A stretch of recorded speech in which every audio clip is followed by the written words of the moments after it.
बिस्मिल्लाहिर्रहमानिर्रहीम। अस्सलाम वालेकुम माय यूट्यूब फैमिली, कैसे हैं आप सब। उम्मीद करती हूँ आप सब ठीक ठाक होंगे। मैं भी बिल्कुल ठीक हूँ।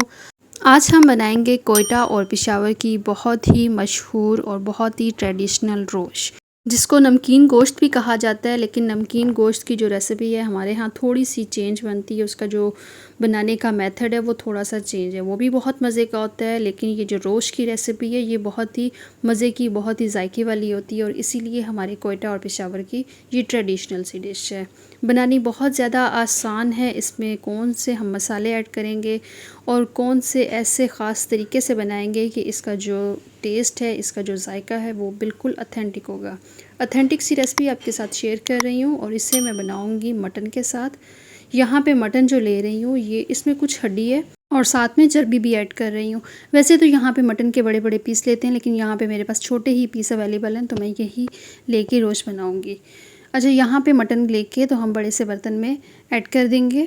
उसके बाद हम इसमें ऐड करेंगे नमक। नमक आपने इससे पहले अच्छे से लगा लेना है और इसे हमने नमक लगा के अच्छा सा मसल लेना है, ताकि नमक लगाने के बाद इसमें अच्छे से मिक्स हो जाए और पूरे मीट को नमक अच्छे से लग जाए।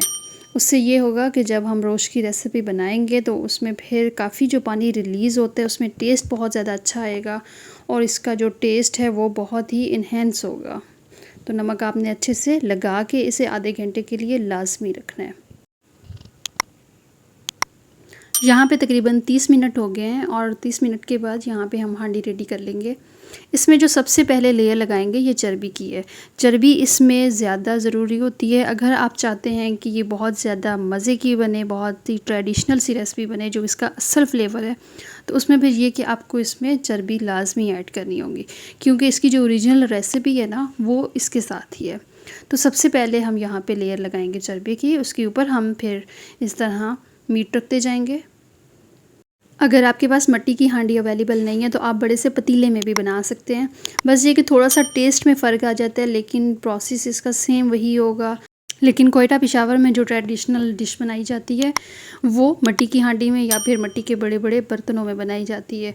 तो इसी वजह से उसका जो टेस्ट है, उसका जो जायका है वो बहुत ज़्यादा अच्छा होता है।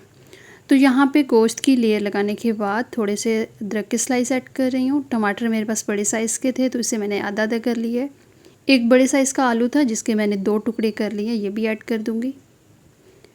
और लहसुन इसमें साबुत ही इसी तरह फूल ऐड कर देंगे। इसे भी मैंने अच्छा सा वॉश कर लिया है। प्याज यहाँ पे छील के ये भी ऐड कर रही हूँ। इसमें जितनी भी चीज़ें जाती हैं इसी तरह साबुत बस आपने ऐड कर देनी है, कोई इसमें कटिंग वाला प्रोसेस नहीं होता। चंद इसमें हरी मिर्चें ऐड कर रही हूँ। हरी मिर्चों के साथ भी ये कि इसका फ्लेवर बहुत अच्छा होगा। और इसमें कोई और मसाला ऐड नहीं होगा, सिर्फ इसमें नमक जाएगा। और काली मिर्चें यहाँ पे 10 से 15 ले रही हूँ, ये भी हमने साबुत ऐड करनी है।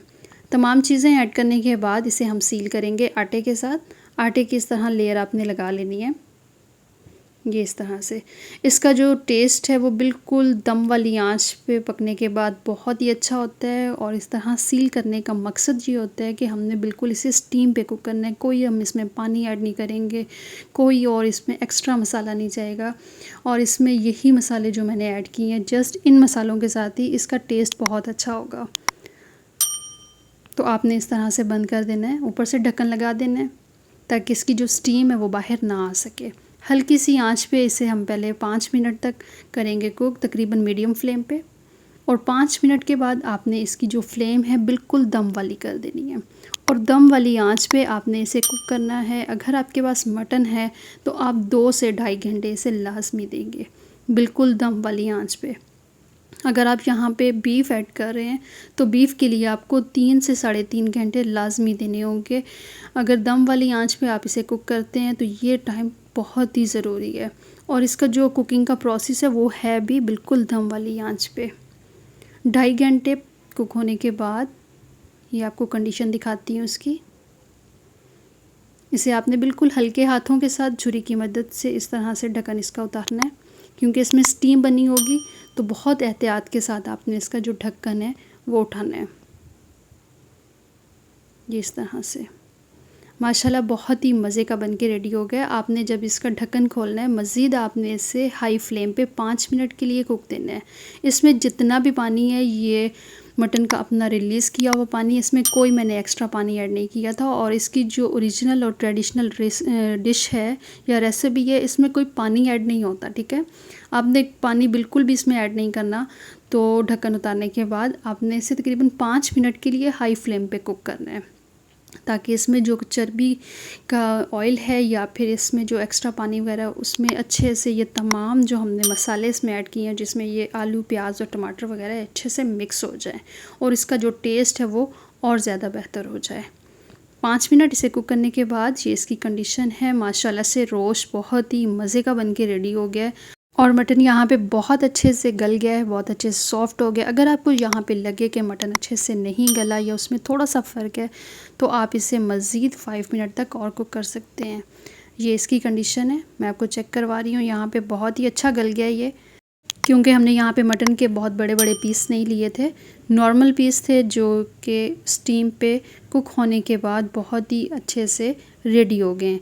यहाँ पे रोस्ट की जो रेसिपी है बिल्कुल रेडी है और उम्मीद करती हूँ आपको रेसिपी आज की अच्छी लगी होगी। अगर रेसिपी अच्छी लगी है तो चैनल को ज़रूर सब्सक्राइब कीजिएगा, वीडियो को लाइक करें, शेयर करें अपने फ्रेंड्स के साथ, फैमिली के साथ। अपना बहुत सारा ख्याल रखें, दुआओं में याद रखें। नेक्स्ट वीडियो तक के लिए अल्लाह हाफ़िज़।